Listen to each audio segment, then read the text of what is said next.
चिराङाव फिन सिमनानि बारा बाला अन्थाइ बुरखांनायनि सायाव रायजो राजाफ्रा अजद दैखांदों।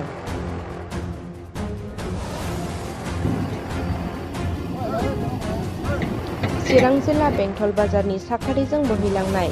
आइ दैमानि बिखायाव जेसिबि एबा फकलेन्डजों बाला अन्थाइ बुरखांनायनि हेंथायै खानिबर आरो बेंटल ओनसोलनि गोबां रायजो राजाफ्रा लोब लोब आइ दैलामाव ओंखारबोना सिमनानि बारगा बाला अन्थाइ बुरखांनायनि हेंथायै अजद दैखाङो। मख'नो गोनांदि बे आइ दैमानि बिखायाव भुटान रायजोनिफ्राय गोजावनानै थाफैनाय बाला अन्थाइफोरखौ दिनै एसे गाबोन एसे सानफ्रोमबो बुरखांबाय थायोब्ला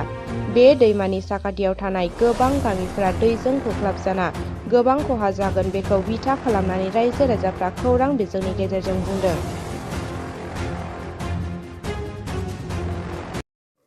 दे नोंथांमोननि जे उसुबिदाया मा? आङो सिगां नुजाफैनाय जाय मिडिया नोंथांमोनखौ आङो बे समाव जोबोद हामबाय होनाय थाबाय आरो लोगोसे बाहाय नुजाफैनाय जोंनि बिक्रमपुर, दुर्गापुर, खानिपुर आरो रानिसुन्द्रि, आइ पवाली आरो बेजों लोगोसे बिथांमोननि आन्दारावनो थानाय साब गामि सुब्बा गामिनि गासैनो नुजाफैनो हानाय गावबुराफोर आरो रायजो राजा नोंथांमोन। थ' जोङो जोंनि समयसानि थाखाय जोङो दिनै मिथिहोनो आरो बेजों लोगोसे जोंनि बे बिमा दैया आइ दैया दानि नंलिया गोदोनिफ्रायनो जोंखौ खुरगासिनो दङ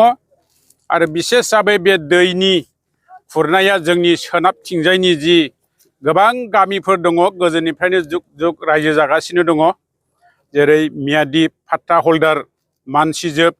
जुग जुग जोङो बे जायगायावनो रायजो जाबोबाय। दा बिनिखायनो जोङो बे बिमा दैनि दै खुरखानायखौ नुनानै जोंनि रायजो राजाफ्रा सिन्था खालामदों। बोसोरे दैज्लां सफैयोब्ला जोंनि रायजो राजाफ्रा जों दै खाथियाव संसार जानायखाय बे बिमा दैनि खुरख्लाबनायखौ गिनानै जोङो दैज्लांनि समाव उन्दुनो ओंखारै अबस्थायावबो जोङो थानाङो। थ' बिनिखायनो बिनि गोख्रों राहा होबथानायनि राहाखौ दिनै रायजो राजाया अनुभब खालामदों आरो बिनि थाखाय बेखौ अनुभब खालामनायखाय बेखौ होबथानो थाखाय मोनसे प्लेटफर्म नांगौ जानायलाय जोंहा बोसोरब्रैसोनि सिगां आवगोलनिफ्रायनो दंखायो अब्लाबो बोसोरब्रैसोनि सिगां रिभाइभ खालामफिननानै मोनसे प्रटेक्शन कमिटिबो जोंहा दानानै दोननाय दङ। दा बे प्रटेक्शन कमिटिया बे रायजो राजानि जानानै बिमा दैनि थाखाय डिपार्टमेन्टजों ना बा सरकारजों रायलायनानै माबा मोनसे पारमानेन्ट सलुसन लाबोनो हायो खोमा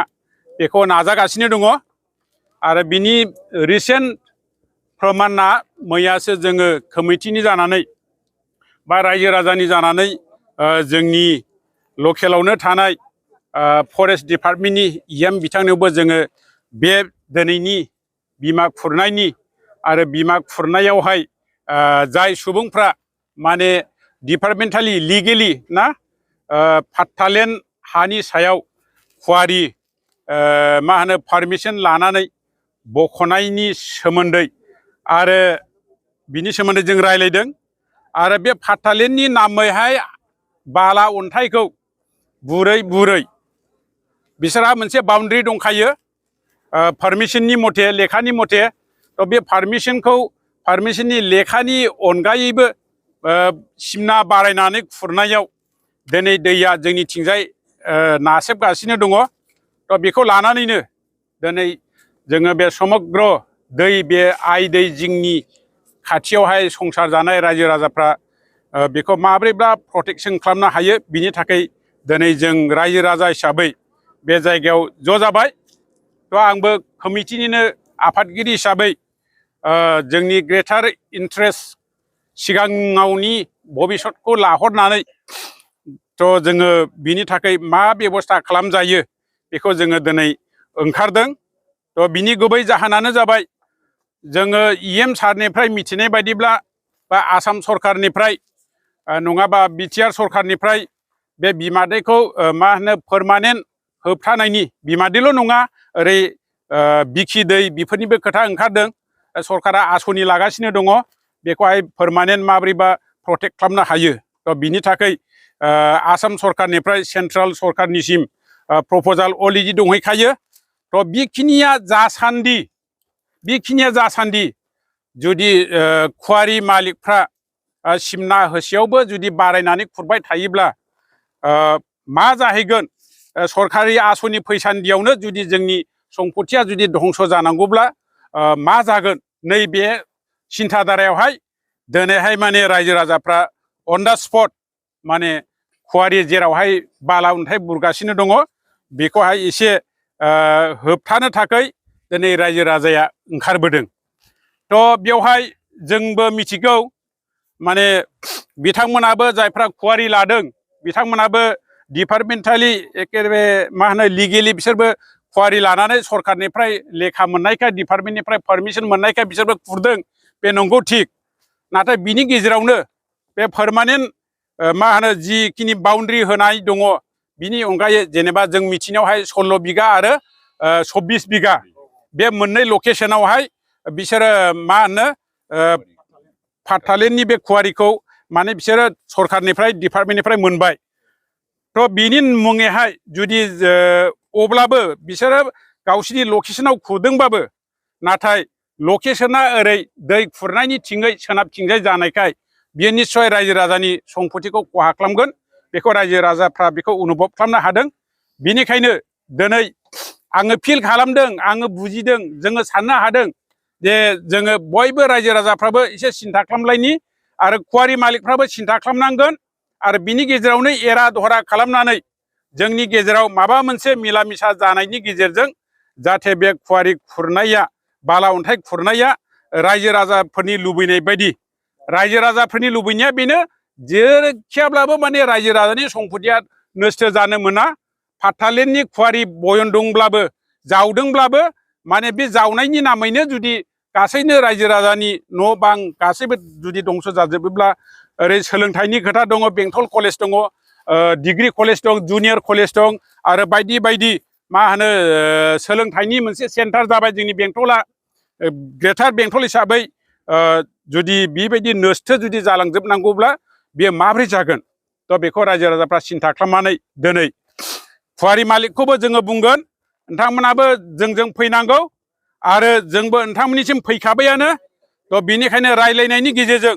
नोंथांमोननि खुवारि लानायाबो लस दाजाथों जों बेखौ सिन्था खालामो आरो जोंनि रायजो राजानि धोन सम्पथियाबो नोंथांमोननि बे खुरख्लाबबाय थानायजों नस्थ' दाजाथों बेखौहाय जोङो मोनसे मिउचुवेल आन्डारस्टेन्डिंनि गेजेरजों माबा मोनसे लाइनाव फैनो हायोबा निस्सय बियो समाधान दं होननानै जों सानदों बेनिखायनो जोङो दिनै आपिल खालामगोन नोंथांमोनखौबो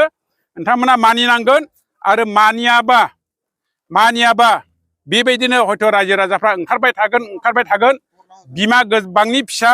बायद' जानो हागौ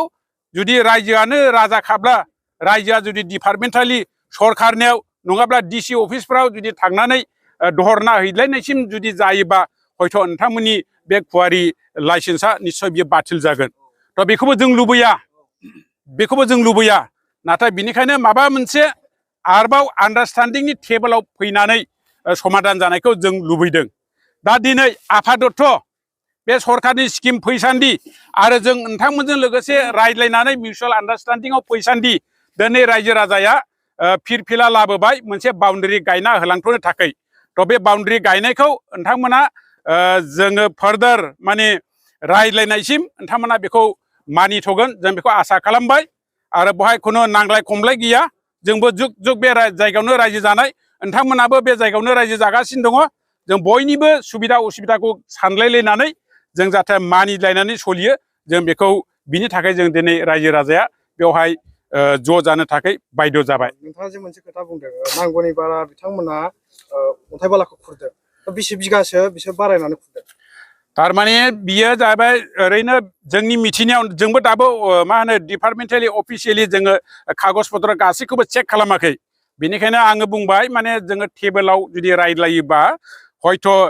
एमबा थानांगोन सरकारनि थरफनिफ्राय ओमफ्राय अफिसार डिपार्टमेन्टनि अफिसारफोरबो थानांगोन आरो ओरै खुवारिनि मालिकफोरबो थानांगोन आरो लोगोसे जों संसार जानाय रायजो राजाफ्राबो